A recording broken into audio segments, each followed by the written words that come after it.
What's up, everybody? Happy Monday. Hopefully, you got to watch the racing, and if you haven't, set up your DVR already.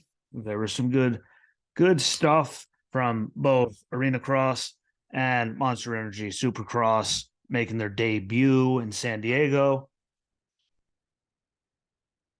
It was a big, beautiful racetrack. They did a really good job, and I liked it. I dug it. It was we got to see some mistakes that were unexpected, but still overall not bad racing. And when we get to the ArenaCross Outlaws Series, this facility that they were at was way bigger than you know Topeka for the first two races, so it gave it more speed. And I'd say with the slickness and all that, it made it a little more technical, just because you're carrying a lot more speed across all of it, which is really really cool in my opinion. Like, I just, because they're normally, I don't know if you never watched ArenaCross, normally they're very compact. So seeing it spaced out a little bit more was really, really, really cool, and a good change of pace from the first one. Again, they were in Quois for the first race there at the Southern Illinois Center,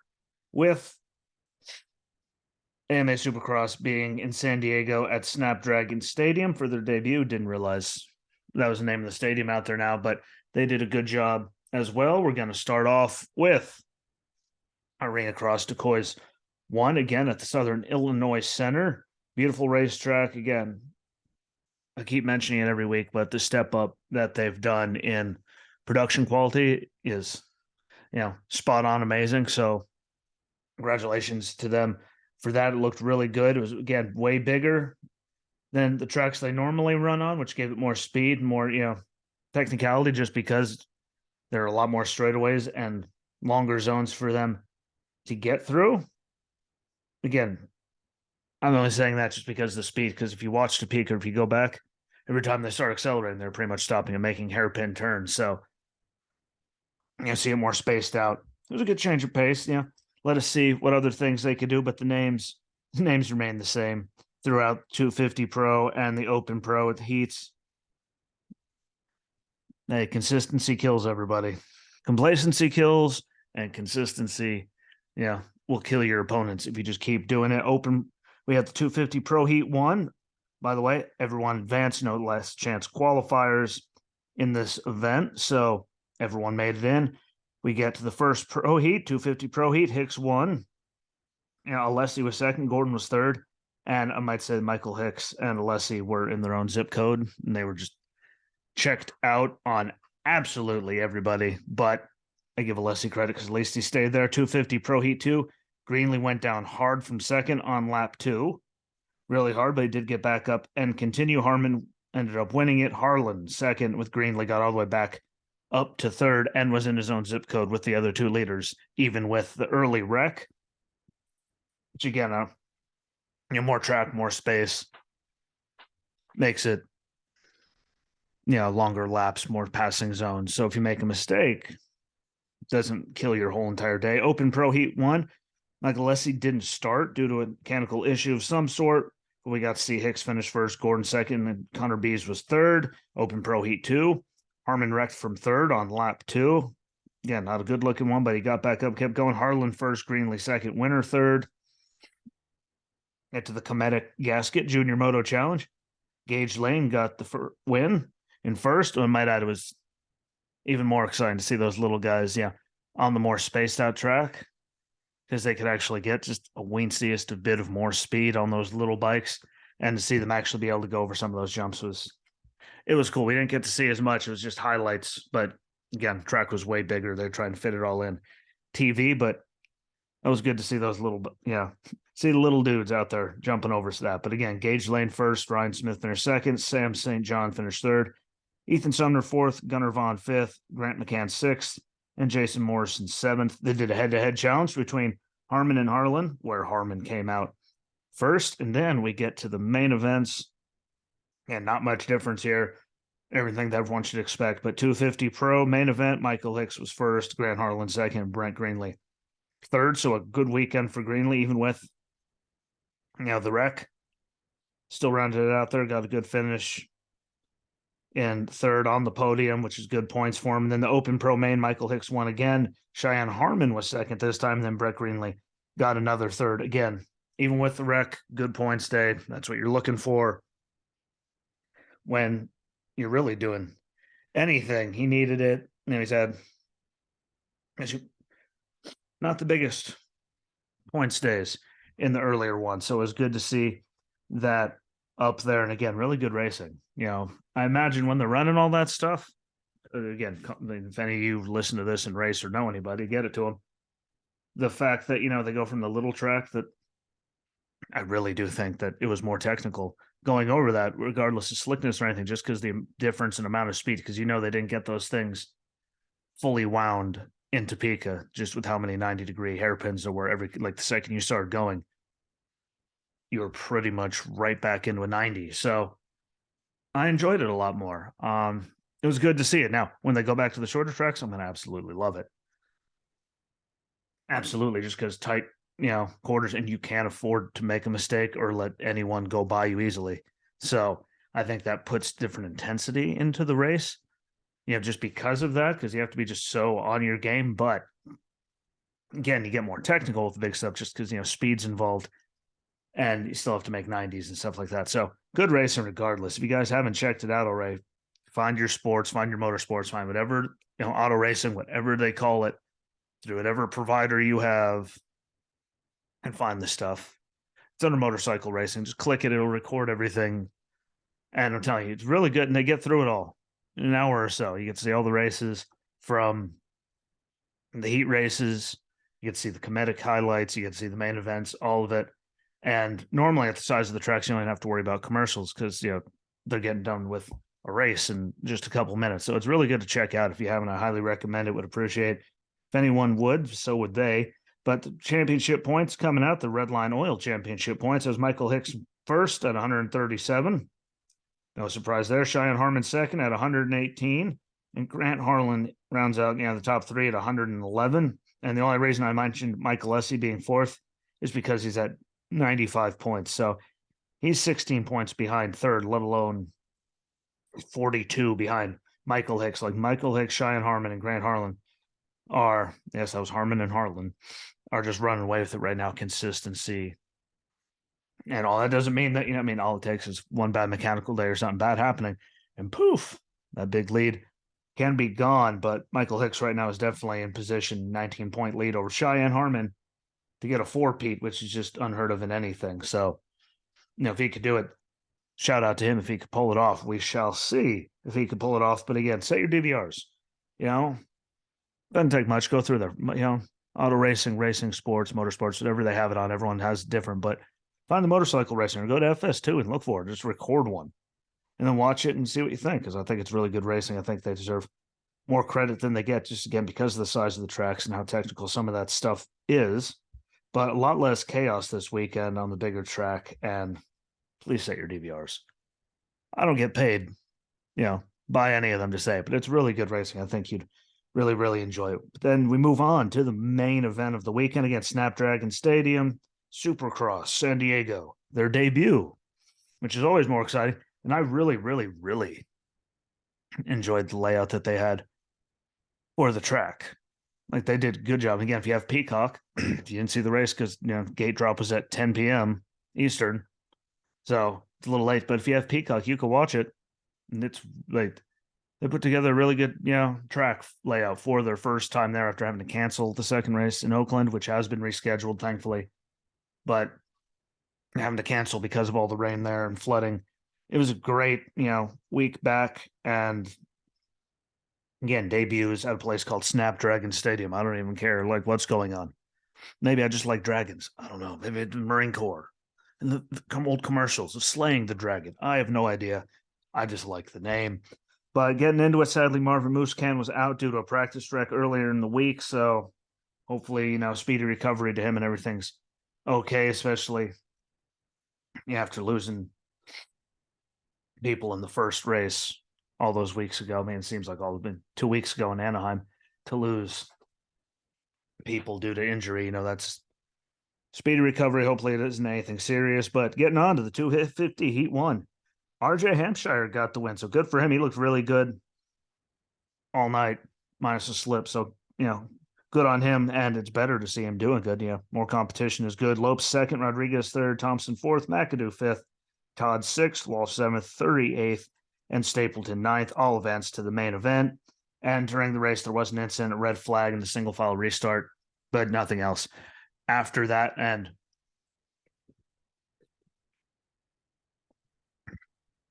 really good racing. I think that's the key to it. And I really enjoyed the single file better.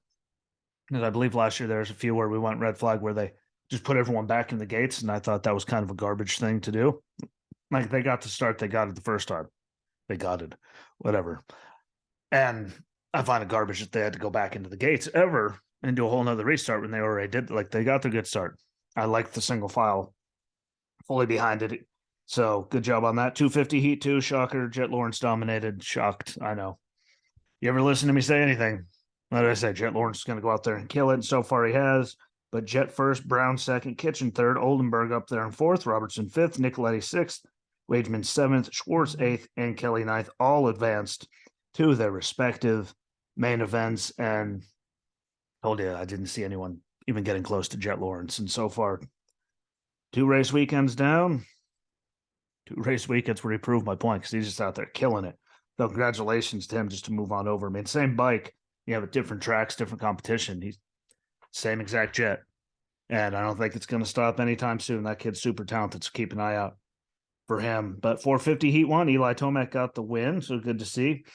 Jason Anderson second, Justin Barsha third, Nichols fourth, Christian Craig fifth, Plessinger sixth, Cartwright seventh, Noren eighth, and Ray rounded out ninth. And the final transfer spot out of heat one, Plessinger and Sexton wrecked together early, put a hole in Sexton's gas tank, which freak. I mean, it was right. The whole thing was caved in. You don't really ever, have to see that. So, thankfully it happened early enough.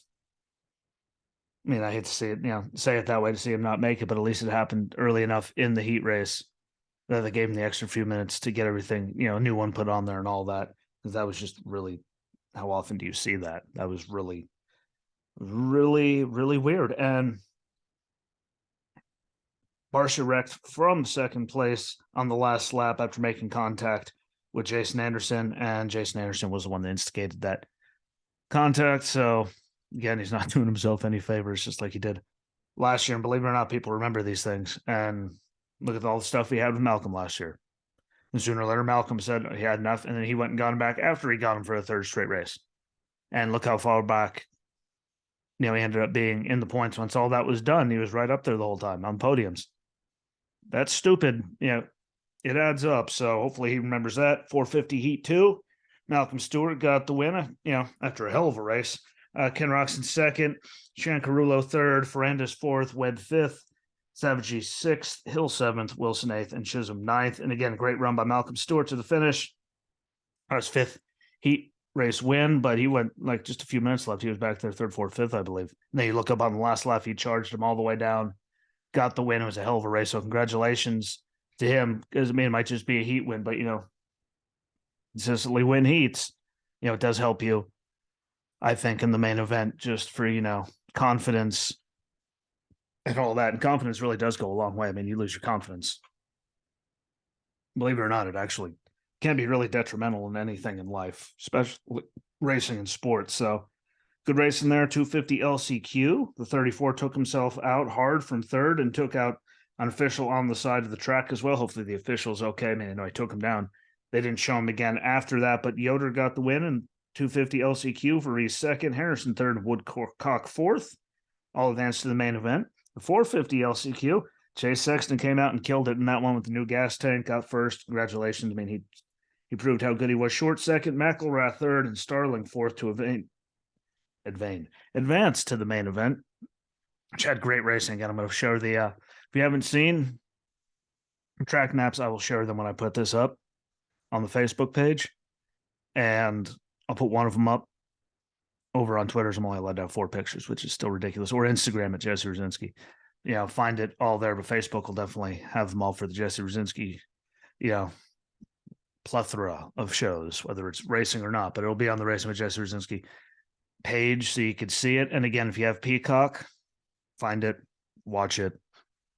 Like that's how I did it. I watched it the next day, and it was really like it was worth watching. So check it out. Gets to the 250 main event, big wreck to start it, but Jet got the whole shot, which he didn't do a lot of last year on the East. There was a lot of wrecks at the beginning, at some point, and drove away. Hopefully he's wrecking more in practice now, saving, figuring out what he shouldn't do then should be great, but drove away from it easy peasy, lemon squeezy, no question. Jet Lawrence first, and it was funny because there was like 5 minutes to go. They're talking about how he couldn't get away from Hampshire McAdoo, and literally within 2 minutes he pulled away by another like 2-3 seconds. Like he was just trying to figure it out, and once he figured it out, he took off, and that's what he does. But Jet Lawrence on the podium at first, RJ Hampshire second. Again, he looked good all weekend. Hopefully he can keep it up. I like RJ. I think he's a good driver, rider. We don't have to say his name too much for being a jackass, taking anyone out. So, and that's a big plus. And, it's good to see him up there. So hopefully it continues. And then McAdoo rounded out the podium in third, 450 main. This one's going to be a problem. We remember Barsha in the last race last year. I did what I had to do to get the spot, but he straight up just took someone out. And this time, Chase Sexton was wrecked by Justin Barsha.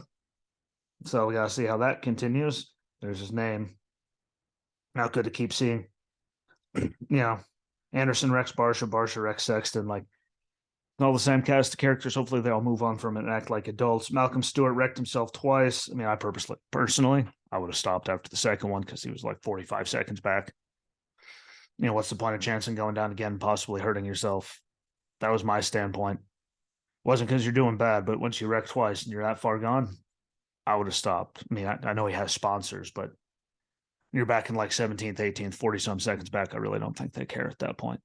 So that sucked to see. But Anderson wrecked himself out of third with about 8 minutes to go. Again, you mentioned the same people and wrecking all the time. I don't know what it is. But once again, Eli Tomac got the win. He's now 2 for 2 this year. Again, think he went out, he didn't know if he was going to retire or keep racing until they let him take laps on the new bike. And he kept going. Look, I'm 2 for 2 so far. Hell of a start. Cooper Webb second. Good to see. Love seeing him doing good. Justin Barsha third. Again, he needs to watch out. Just the names keep piling up. Him and Anderson, for some reason. Ken Roczen fourth. Chase Sexton rounded out the top 5. But again, that no one was going to stop Tomac this year. And so far, he's starting out even hotter than he did last time. And the people that we thought were going to be, his biggest competition because they're normally up there. Already had incidents and they're not as consistent. So we have to see what's going with there. But the 250 West points has Jet Lawrence first with 26 points. Surprisingly, RJ Hampshire is second at 23 points and only down by 3. He's keeping it close at least through 2 races. And then Cameron McAdoo is third with 21 points at -5. And I have no problem with any of that. I like all of them. I think they're all really good drivers. So, they race clean, and I don't have to mention their name for, taking people out or any, weird incidents. So I'm okay with seeing them in the top 3. I just don't think that anyone's catching Jet personally. I think he's going to move on to 450s, probably kill that too. I think it'll be a little transition, but I think the second he's done with 250s, if he knows he's going to the 450s, he'll have it figured out by the time he gets to the 450s. It's just the way he is. And 450 points. Eli Tomac first at 52 points. Cooper Webb second with 46 points at a -6. Good to see him up there. Chase Sexton third with 39 points at -13, even with the incident. So, good turnaround, clean main events. You can do whatever you have to in heat races, LCQs, as long as you get through main events without any stupidity. I think you're okay. Jason Anderson all the way down 7th at -20. Malcolm Stewart is 15th right now with 15 points at -37 after 7 points in the first race and 8 points in the race at San Diego. But great racing across the board. I'm going to say that it's Michael Hicks's to lose in ArenaCross. I mean, he won 3 straight, then switched manufacturers of bikes and all of that teams, everything. And he's still out there in the points lead right now, just killing it in all the races. So I think he's going to be really, really tough to beat. And right now, Harmon and Harlan are the only ones that even have a snowflake's chance. And they're going to need, bad luck to happen, something mechanical or something to happen to even slow him down so they can stay close. Because right now he looks like he's just going to keep running away with it just with how he has run on the track so far. Again, watch it. Sit them DVRs like they always tell you to, because that guy can race. Think about it, 3 straight championships. It's hard enough. And you turn around, switch manufacturers, teams, and everything, and you're still out there doing the same thing. No real. Yeah, they're very similar, the bikes, but no transition or anything. That's just insane. Eli Tomac, Jet Lawrence, off to. It's what I said I thought they were going to do. Jet was going to go out west and kill it, just with how he ran in the East last year. And Eli he's in the zone, and no one's done anything to take him out of it. And he likes the bike. Which is even more dangerous. So I'll see how that goes. And Anderson and Stewart need to get it together because, I know it's a long season, but sooner or later, you can get to the point where you can't make up your deficit. But thanks for watching. Thank you for listening. Check out the other show. Check out the Jesse Rosensky show if you're into the Manson family stuff. Did a whole episode on that. That's up right now, and I'll be back next week to go over more stuff. So till then, appreciate y'all, and deuces. I'm out. Peace.